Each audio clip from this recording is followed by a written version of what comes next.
Hello.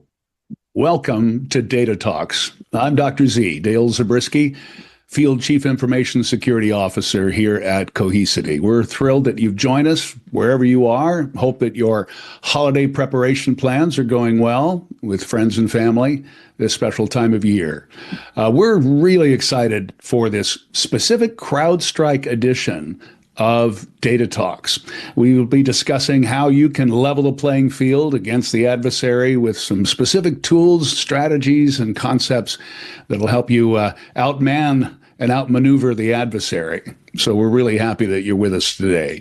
The whole goal of Data Talks is to share practical insights, pragmatic approaches, quick wins that you can use to make a difference before, during, and certainly after a potential attack that may take place in your environment. We have a great lineup, a stellar lineup of industry experts to share with you today. First of all, Cohesity's own Sheetal Venkatesh has sat down with CrowdStrike's Chief Product Officer, Raj Rajamani. They discussed the evolving threat landscape and specific tools that help collaboration between ITOps and SecOps. So if you take nothing else away from today, that's really the message, is how can we work together? How can we work better together from an IT and from a SecOps perspective? We'll also watch an interview I did with Dorren Schmitt, who is the Senior Director of IT at the Weather Channel. Dorren has been there for quite a while and has some great things to share with us about how she's managed to, in some instances, kind of force collaboration, but the great results that she's had at bringing teams together to protect the environment. And then lastly, we'll wrap up with a specific demo of the new Cohesity CrowdStrike integration that includes threat hunting and a clean room use case, and looking at that from both an IT and SOC point of view. So again, we're thrilled that you've joined us. Stick around. You're going to get a lot of fabulous information today as we focus in on our relationship with CrowdStrike. So in this first segment, we're going to learn more about the threat trends and specifically how this led to our latest collaboration with CrowdStrike. So let's hand it over to Sheetal Venkatesh and his discussion with Raj Rajamani. Hello, everyone, and welcome to today's special Data Talks edition focused on Cohesity's joint innovations with CrowdStrike. CrowdStrike has been one of our inaugural partners for Cohesity's Data Security Alliance. And we're especially honored to have with us Raj Rajamani today. He's the Chief Product Officer of CrowdStrike. We all know that Raj is one of the leading minds in cybersecurity and product innovation. And we are definitely all very eager to hear his perspective on cyber resilience. So before we dive in, I'd like to extend a very warm welcome to you, Raj. Thank you so much for making the time to be with us today. Thank you for having me. Absolutely. Now, without further ado, let's get started. So, Raj, would love to start out by talking a little bit about the evolving threat landscape. Now, obviously, CrowdStrike has recently released the very extensive and rich 2024 Global Threat Report. So there's a lot of rich intelligence in that report. But perhaps you could start out with talking about a few key salient points that jumped out at you. Yeah, so number of interesting aspects. We put out this global threat report every year. We are definitely seeing a significant increase in the number of cross-domain attacks. Adversaries are becoming far more sophisticated with the use of stolen credentials, harvested credentials. They're also becoming more cloud conscious. They are attacking cloud infrastructure with greater sophistication than before. And of course, the pesky problem of ransomware continues to be one of the dominant ways of monetizing cyber attacks. And there are numerous examples of how even these adversaries that rely on ransomware attacks are expanding beyond their traditional hit-and-run tactics to leverage many of the cross-domain aspects that I mentioned. Those are really striking facts and insights. And I guess that begs the next question. So how is CrowdStrike adapting to this evolving threat landscape to help its customers? As it's been for many, many decades, we have been big believers in defense in depth strategy. Of course, everything starts with visibility because, as I said before, adversaries love the blind spots, love the gaps between multiple consoles and multiple products. So we have a single platform that brings together information, whether it's from the assets or the threats or vulnerabilities and exposures from all the different parts of your fleet, including endpoints, identities, industrial control systems, cloud systems, and infrastructure, and so on and so forth. It's probably the most comprehensive view of assets and threats that you can find anywhere on the planet. Now, we also layer in various technologies for each one of those parts of the systems or components that we are trying to protect, whether it's endpoint or identity or cloud. And we have this philosophy that we shouldn't be relying on any single piece of telemetry or any single signal to convict or identify attacks. So we always try to collect many, many different types of signals from various different places and then use those to actually identify when an attack is happening. For instance, our endpoint agent itself has at least 3 major engines, one of which focuses on file-based attacks, another one on fileless attacks, and the third one on anti-exploitation, each of which is collecting some information and bringing it into a single algorithm or a model which assesses what is happening and if there is a threat that is on the system. And then finally, it's not just about the product, it's also about the people and the process.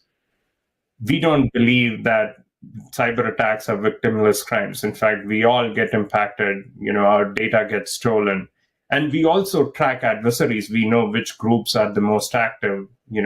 We call e-crime groups spiders, and we have nation-state actors, which are also responsible for many of the campaigns.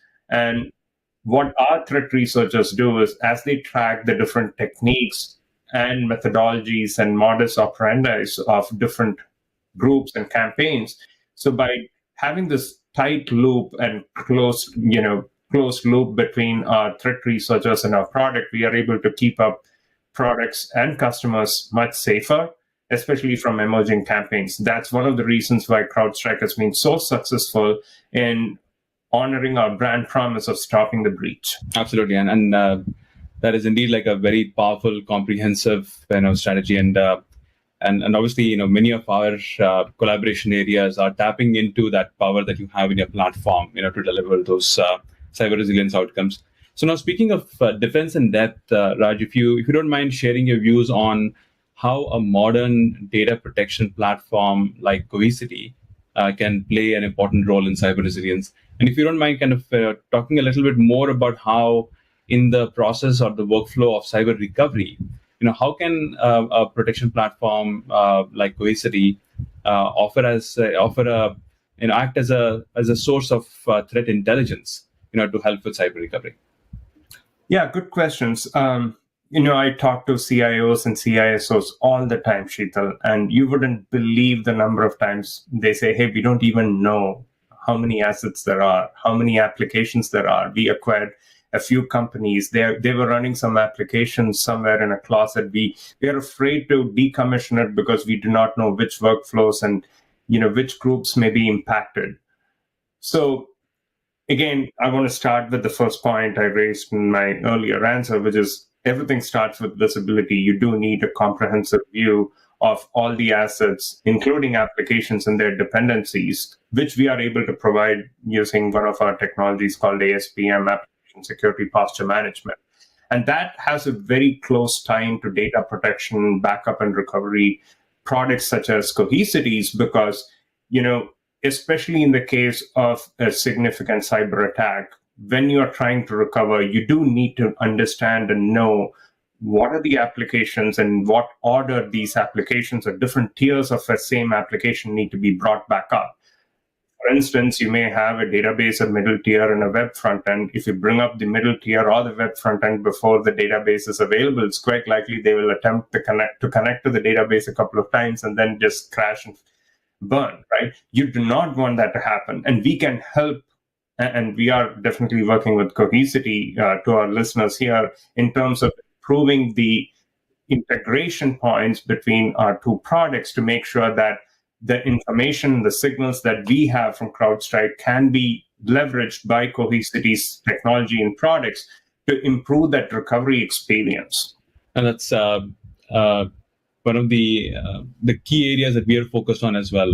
Providing that visibility to customers to make sure that they're protecting the most important assets and have a game plan for recovering their minimum viable company even in case there has been a disruptive event. So just switching gears and talking a little bit more about the integrations that we've already been working on, the compelling use cases. Could you maybe share a few key drivers that you think are behind some of these integrations that we have been working on? I think our audience will really benefit from that. Yeah, so the primary driver from CrowdStrike side is to stop the breach, which is our mission. In fact, we say we don't have a mission statement, we have a mission, right? And as I mentioned earlier, Sheetal, we are seeing a significant increase in infrastructure-based attacks, whether it is VMware ESX or various, backup and recovery software. I know Cohesity is a really good story there because you have immutable backups and you have very, very good detection capabilities built on AI and ML. So we are focused on doing through our integrations is to make sure that the signals from your side now come over to our SIM, which is becoming very popular because of the changing landscape of the SIM market, I would say. And we are able to correlate and detect any attacks on infrastructure sooner because of the information we are collecting from your side.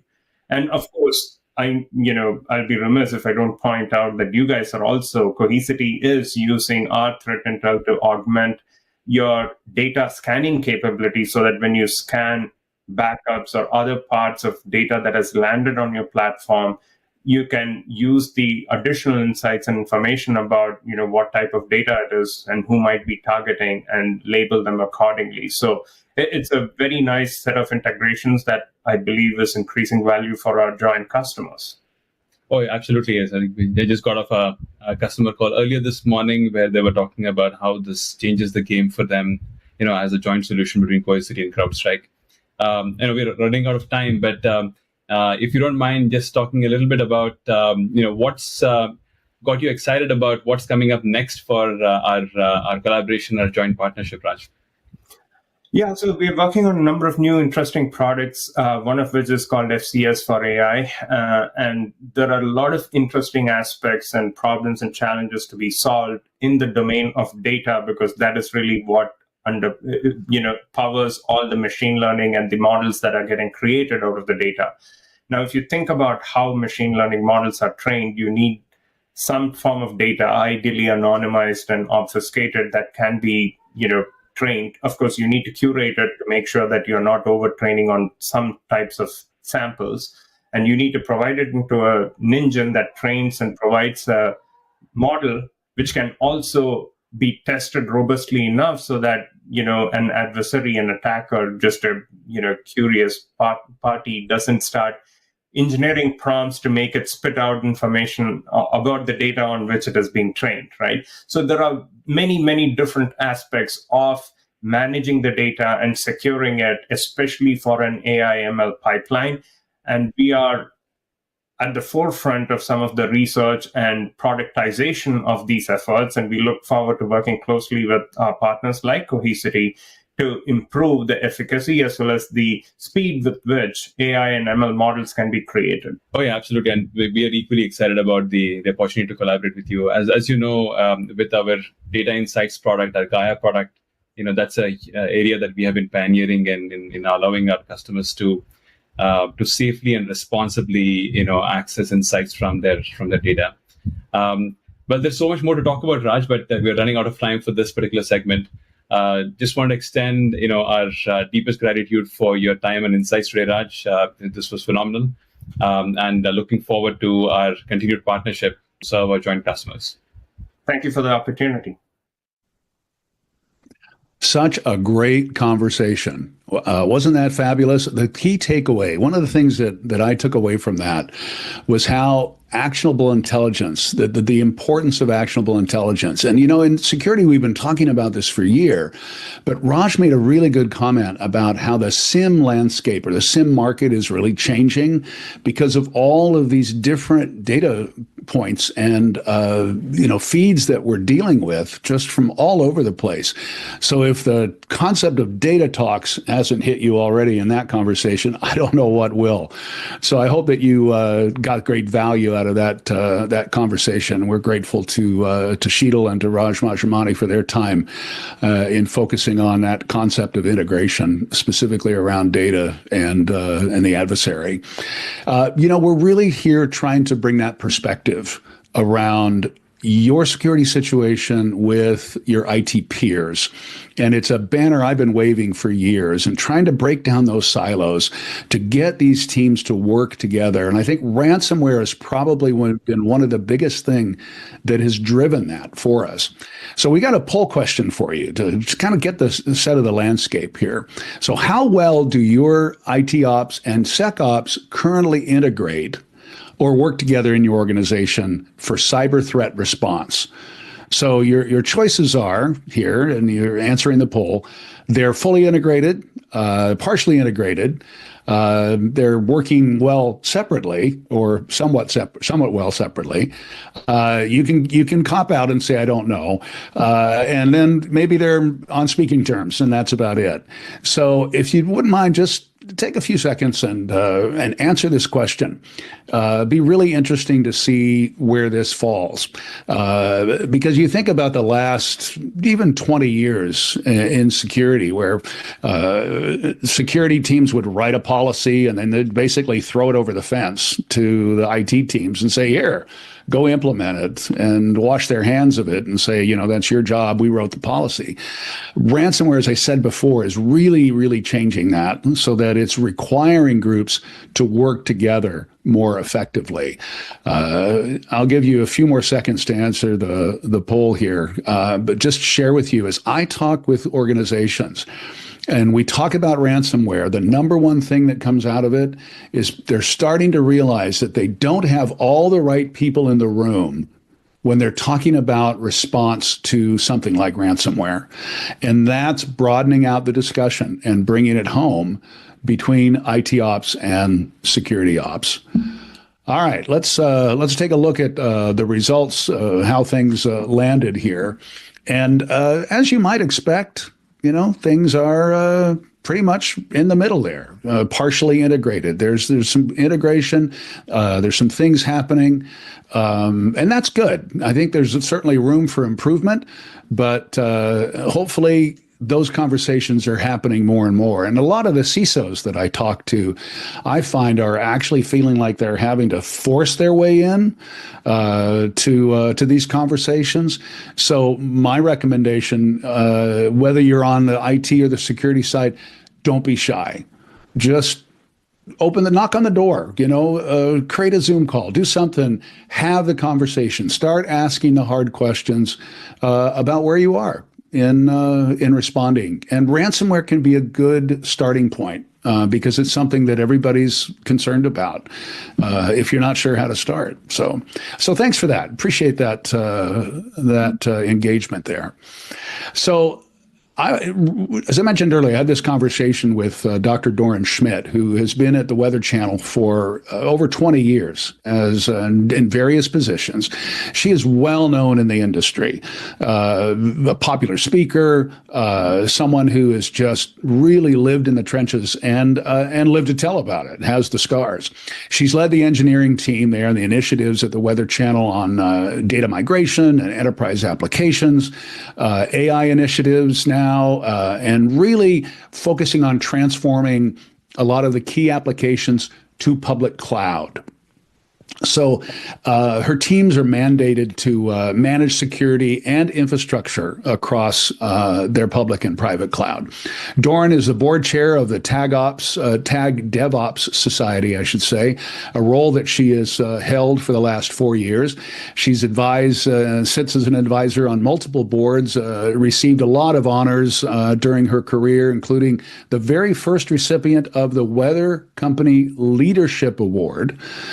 And then 2019, she received the Woman of the Year for Women in Technology. So we can applaud a lot of that. So please enjoy the interview that I had with Dorren right now.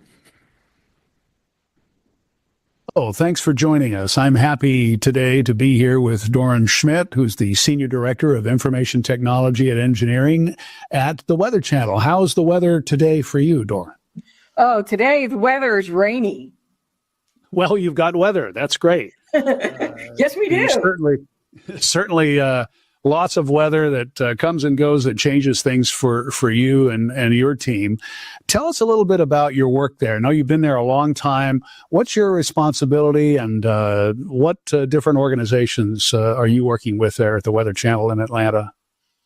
Absolutely. So my team is core IT infrastructure. So my team's responsible for servers, network, storage, databases, our help desk, all of our enterprise applications we manage across the entire enterprise of not only the Weather Channel, but Allen Media Broadcasting. My team also supports not only the Weather Channel, but also the GRIO and HBCU Go business units under Allen Media. So there's a lot of pieces going on and data as far as all the things that are created. What are some of the experiences you've had of getting IT and security to work together? One of the big challenges I see in talking with customers is there's still silos out there, and with the attacks and the breaches and the challenges, more and more organizations need to break down those barriers and work together. What have you done to help, and what have you seen as successful in helping these two departments work closer together? So about 3 years ago, we actually built our cybersecurity team. Prior to that, my infrastructure team was also the cybersecurity team for the Weather Channel. When we did that, we purposely, our new CISO and myself purposely decided that we were going to work together as a team, that there was no, as you might say, throwing things over the fence. I was actually part of the interview process of interviewing every single person that joined the cybersecurity team. And what we did overtly was decide what are the things that cybersecurity team needs, what are the things that IT teams need. And every single project that either they run or I run has a counterpart from our team. So if it's a cybersecurity product that we're going to be launching, either a system administrator or a network engineer, sometimes both, are part of that project team at the very beginning as we're trying to initiate it. Likewise, if I'm doing a project, let's say a telephony project, there's at least one cybersecurity person on the team that's part and parcel to that team, looking at that product, all the products we're evaluating, and how we're launching our product from a cybersecurity standpoint. And by doing that and embedding each other at the very beginning, there's better cohesions, and there's no, oh my God, I forgot to do this, or why in the world are we opening up the firewall to do X, Y, or Z? At the same time, we're obviously, with all the threats out there, working on vulnerability management. And it's the cybersecurity team to identify all the risks that we have, what we need to patch, and give my team an explanation of how do we make sure that we're meeting those requirements for fixing those vulnerabilities. And that way it's just not, hey, there's this vulnerability, go fix it. There's actually communications of this is how we're expecting it to be fixed. This is what the results are. And then we come back and say, okay, now tell us, run your tool again. Have we met those expectations? That's awesome. So this idea of we talk a lot in technology about shared responsibility, and yet there's still a lot of, as you say, here's a policy, throw it over the fence, or there's the finger pointing of it's you either you caused it or the finger comes back and says, that's not my job. So give me an example of where this approach has really benefited the work there at the Weather Channel, whether it was an outage or an issue, or even from an implementation point of view. How have you seen it, really impact your work there? So one of the best examples happened this past summer when everyone encountered the CrowdStrike issue and the blue screen of death for Microsoft products. And I got a call from one of our end users saying, hey, all of these servers, all of these workstations have a blue screen of death. On the other side of the fence was our CISO got a phone call of alerting us that there was an issue with CrowdStrike. And both of us were now this is like 2:00 in the morning Eastern time. And the two of us were trying to kind of independently kind of assess it. And it only took us maybe about 15 minutes. And then I called our CISO. And the first thing I knew is that she was already aware of what was happening because I was expecting to wake someone up and have someone groggy. And I did not have on the other end of my phone call a groggy person. And so in a very short period of time, we assessed, okay, these two things are together. And we actually had both of our teams and ourselves in the office in less than an hour working to troubleshoot and remediate it. And it was both cybersecurity as well as the IT system engineers working together to come up with what's the quickest path to resolve it. We were never off the air. We had to do a few workarounds on the backside in our control rooms, but even our control rooms functioned during the first, hour and a half or so of our live on air. And I think that was a perfect example of the two teams coming together, getting information from two different sources, joining forces, understanding what the reality was, and then implementing a plan. That's beautiful to hear, because that experience that everyone had, and even just from a traveler or from a lot of innocent bystanders, that had a lot of impact, kind of like a tornado or a hurricane coming through and causing a lot of issues. What a great example! And we had every server, workstation, and laptop remediated in less than 12 hours. Wow. That's impressive. And that's a great testament to what we're talking about. So it might not be the well-meaning, what I like to call the well-meaning stupid person who causes an issue that everyone has to deal with, but the bad guys are out there trying to cause problems. And in one of our previous segments, we learned that it's less than an hour, right around an hour, that once they get in there, they're moving laterally, right? They're trying to just cause as much havoc as possible, learn as much as they can. What have you seen, and what has this approach done to help the Weather Channel in combating the threats that are out there, where there's no single source, no single vendor that's going to solve all the problems? So this collaboration that we're talking about, how have you seen it benefit from a threat response and prevention approach? I think that's where it excels, because the first thing that we do is everyone at some level has access to all the tools. My system engineers have access to our, EDR solution. We have a product that allows us to look at both operational and security intelligence, and we can look at bandwidth, we can look at anomalies. And both teams are actually looking at this same telemetry, granted with their own unique eyes, but those unique eyes will see anomalies differently and be able to call it out. And then because the teams work so well together, when there are issues, it is a team working together. It isn't two teams working side by side. We aren't, the proverbial 5-year-old sitting in a sandbox, playing quote unquote together, where they're really playing side by side.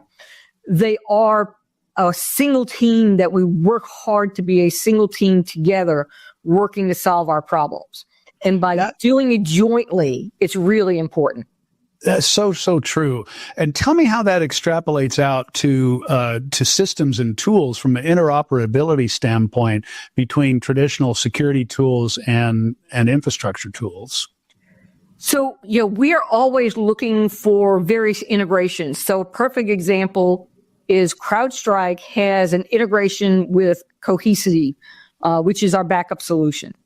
And by having that integration of our security tool with our backup and recovery tool, and some people think of that as a cybersecurity tool, but it's also an operational tool, our backups, because at a number of times in a given week, somebody says, I accidentally deleted this file. Can you recover it for me? And that happens on at least a weekly basis, that we're using, our backups to be able to do something, whether it is moving a production database in the QA so better testing can happen, whether it is, I've lost this file, I need to recover it. Those are common day things for an operational team. And to be able to look at our various tools, and we do that very consciously when we're buying tools, is how do they integrate with our existing infrastructure, whether it's on a cyber side or an operational side. And we want that cohesion. That's fabulous. Thank you for that. And it's just great here to talk to you, one of the biggest brands of the world. I mean, the Weather Channel, one of the great marketing choices of the world to call yourself the Weather Channel. And we all know the Jim Cantori that's out there in the middle of the storm and thing that's embedded in our minds. And we think of it from a weather perspective. But if we think of it from a technology perspective, the same Jim Cantoris are out there, right? Weathering and giving us information and providing direction. And it's great to see how you're able to make that happen. And they have technology out in the field, and we need to make sure that technology is secure with them out in the field and sending information to and from our building. That is so true. Nothing happens without that. And so it's great, the steps that you've taken and you continue to do. Thank you for all of your efforts and your engagement, for your energy today. Really great to be with you. Thank you for your time. Well, thank you. Was I right? I was right, wasn't I? That was a great conversation. And she is delightful. And you want to talk about just laying it down and making it happen. And especially in light of, you think about weather. And you use that analogy as to attacks and all the problems. One thing that she said that really hit home with me towards the end there was that unique eyes see anomalies differently, as long as they're looking at the same data, right? And so that whole concept of just data talks, let's bring it all together. Let's make sure everybody's, singing from the same hymnal, but then the value that everybody brings and the way that they look at it differently. So great conversation there. And we're grateful for Dorren and her time that she lent to our episode. So let's wrap things up with a specific demo. Now let's pull all these things we've talked about together and kind of show you this CrowdStrike Cohesity integration, how that works, so that you improve detection accuracy, increase the efficiency in how you respond, and improve that risk management. So Jed Wallace, one of our Cohesity staff technologists, has a great demo that he's going to share with you on how this process works. Hello, everyone. My name is Jed Wallace, and I'm a staff technologist at Cohesity. I'll show you how you can integrate Cohesity with CrowdStrike Falcon Adversary Intelligence. Before I do so, let's discuss why this capability in Cohesity is important and how the integration strengthens your threat hunting and response capabilities using your secondary data estate on Cohesity. So why is this important? Today's threats are everywhere and constantly changing. Attackers are always improving their methods, using AI and new technologies to strike faster and more effectively. That's why it's so important to stay up to date with the latest threats and check if they're targeting your organization. Using leading threat intelligence feeds can help you to do just that, allowing you to spot threats early and respond. Using your Cohesity backups for threat hunting and response provides some advantages to help level the playing field with adversaries. A threat intelligence feed is similar to a real-time news service for cybersecurity. Like a news service keeps you updated with the latest events worldwide, a threat intelligence feed provides indicators of compromise, a piece of digital forensics that suggests that a file, system, or network may have been breached with relevant context. This helps teams prioritize the most urgent issues and alerts. Cohesity customers can now bring your own cyber threat intelligence, starting with CrowdStrike's world-class threat intelligence telemetry, which tracks over 245 adversaries, exposing their activities, tools, and tradecraft, while incorporating indicators of compromise. The seamless delivery of the telemetry from CrowdStrike Falcon Adversary Intelligence into the Cohesity Data Cloud allows you to stay on top of evolving threats and detect them with higher fidelity and accuracy using your secondary data estate.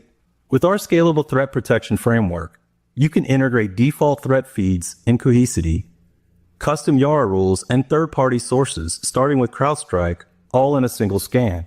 With this, you can run threat hunts on your secondary data on Cohesity without being impacted by adversaries or incident containment activities.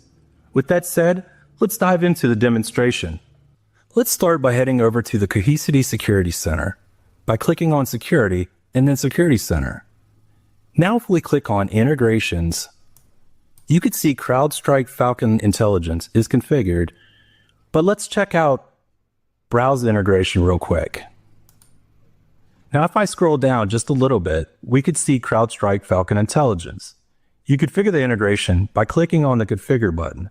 To see what ours look like, we're going to go ahead and return to My Integration, and then we're going to click on the three dots and select Edit.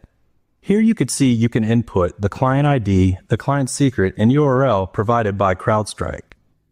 Now I'm going to go ahead and click on Cancel, and we're going to pivot so we can show you what CrowdStrike Falcon Intelligence can do, especially in conjunction with CrowdStrike Falcon LogScale integrated with Cohesity Data Cloud. Now, imagine several systems at your company are down. SecOps has received notifications from DataHawk alerting them of anomalies, unusual patterns, and sudden change rates, such as a file written in the backup data. One of the security analysts then heads over to their CrowdStrike Falcon LogScale dashboard to view the recently detected alerts ingested from Cohesity DataHawk. Now we're logged into the CrowdStrike Falcon LogScale console. From the LogScale home screen, we'll select a repository called Demo.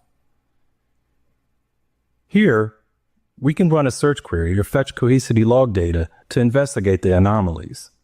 From the Search tab, we can type one or more search terms in the search box. We're going to use the cluster ID. I'm going to select an existing query that already has the cluster ID. So I'm going to go ahead and click here. And as we could see in the search results, appear in the event list filtered by selecting only alerts containing the cluster ID anywhere in the alerts data within that repository. Notice some of the items reported in the log, such as the event severity, the cause, which includes an explanation, and the Cohesity Protection Group run ID. Also, we see the event consists of the system name in several locations, one on the description. Now that we have had a chance to investigate the threats further, we decided it warrants further action. So we want to initiate a threat scan. So we're back here at the Cohesity DataHawk Security Center. From here, we can click on Threat Protection and then Threat Detection. Next, we could start a threat scan by clicking on Start Threat Scan. Then we could type in the first three letters of one of the systems we want to scan. Here, I'm going to type DHW and then enter. Here we could see the server in question. We'll select it by checking the box next to the system. Then we're going to click on Next Settings. Here, we could select all or a combination of default threat libraries, custom YARA rules, and integrations. We'll leave the default threat scan library chosen. Then we're going to check the box next to custom YARA and select a custom YARA rule. Here you could see we have some examples of custom YAR rules. I'm going to go ahead and select the first one called Custom Threat File, and then I'm going to click Save. Next, we're going to click on the integration, and we're going to select the CrowdStrike Falcon Intelligence integration. So I'm going to go ahead and put a check mark in the box, and then I'm going to click Next Settings. Now that we've selected the threat feeds to scan against, we could choose the scan schedule, which we will leave at Scan Once. We can also select the most recent or a custom date range for the snapshot window. We're going to go ahead and leave it set at the most recent snapshot. And under Advanced Settings, you could see we can change the scan name or the scan location, but we'll leave them set as they are. And then we're going to go ahead and click Create Scan. We can see the scan is running. When complete, we can check the results to see what it found. With Cohesity's flexibility, organizations can bring in their threat feeds, allowing them to customize their protection based on their unique needs. It's like choosing news sources that cover topics most relevant to you, instead of relying on general news channel that might miss important details. By selecting threat feeds that are most relevant to their industry, business size, or specific risks, organizations can receive more accurate and timely information to protect themselves better. Now that the scan has been completed, we can click on the scan to view the results. We can see several files listed along with the file paths and hashes. Now that we have the hashes, we can investigate further to identify and classify those threats. That concludes our demonstration. We've covered how you can detect threats more accurately in your secondary data using industry-leading threat intelligence feeds from CrowdStrike, along with the default threat feeds in Cohesity and custom YAR rules in a single scan. This capability supports threat hunting and response. Before that, we also showed you how you could send Cohesity security detections automatically to Falcon LogScale using our API for correlation and investigation. To learn more about how we're working with CrowdStrike to boost threat hunting and incident response, please visit cohesity.com/CrowdStrike. Thank you for watching. Jed, thanks for that in-depth look. And I want to ask you one question. You spend your time doing this, all the time, and talking to customers and showing and helping them. What is the real emphasis that you're hearing from customers? How are they reacting to this? And they're looking at this going, wow, this really helps me do X, Y, Z. What are you hearing?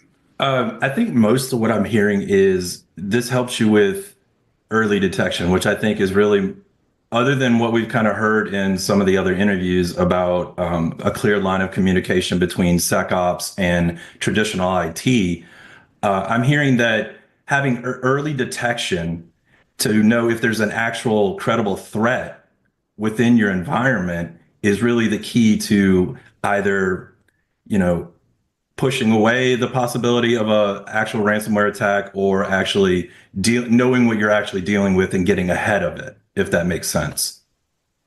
Total sense. Time is everything, right? Both not just time and bringing that timeline back, but the aspect of, do I really need to worry about this? So this cuts down on false positives and gives a lot more actionable intelligence, right? That's right. No one's going to complain about having too much information right at their fingertips. Yeah, some people would say it might be information overload, but there are the ability to parse through it. Cohesity helps you do that. And having multiple different threat feeds to be able to classify potential threats is important, right? You want to have that overlap so you don't have gaps, and ransomware is ever evolving and changing. So you want to make sure that the latest and greatest threat feeds are coming into you, and you have that ability to detect those ahead of time. And, going back to our first interview that Sheetal did with Raj Rajamani, one of the things Raj said was he talked about blind spots. When you have so many tools and so many different feeds, that there's blind spots that the bad guys are getting in, right?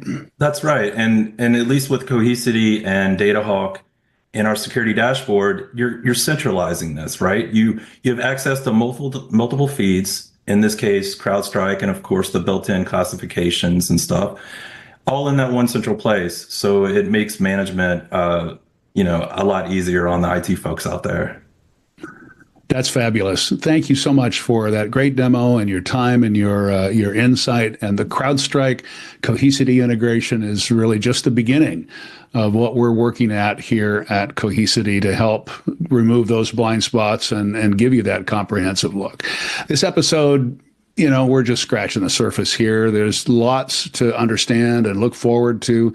And I really appreciate your time today. And I want to leave you with a couple of resources. First of all, there's a white paper, Building Cyber Resilience in the World of Destructive Cyber Attacks. That link, is sitting in the chat, I believe, the link to that is in the chat. And also coming up on January 23rd is our 2025 predictions webinar, What's Next in Data Security and Management. And I was pleased to contribute to some of that. A really fascinating thing as we turn the corner on a new year. We have the top 6 predictions of the year. You'll be able to really thrive in the new year. I think that's something that we all want to do. That email invite will come to you very, very soon. So keep an eye out for that. Again, thank you for joining us today. I certainly hope you have a wonderful holiday season and a great new year. And your input makes a difference here. We'd like for you, if you wouldn't mind, to hold us accountable. Share your thoughts, the survey you'll see, and that'll help us improve what we do. Again, have a wonderful holiday season, and we will see you soon on Data Talks.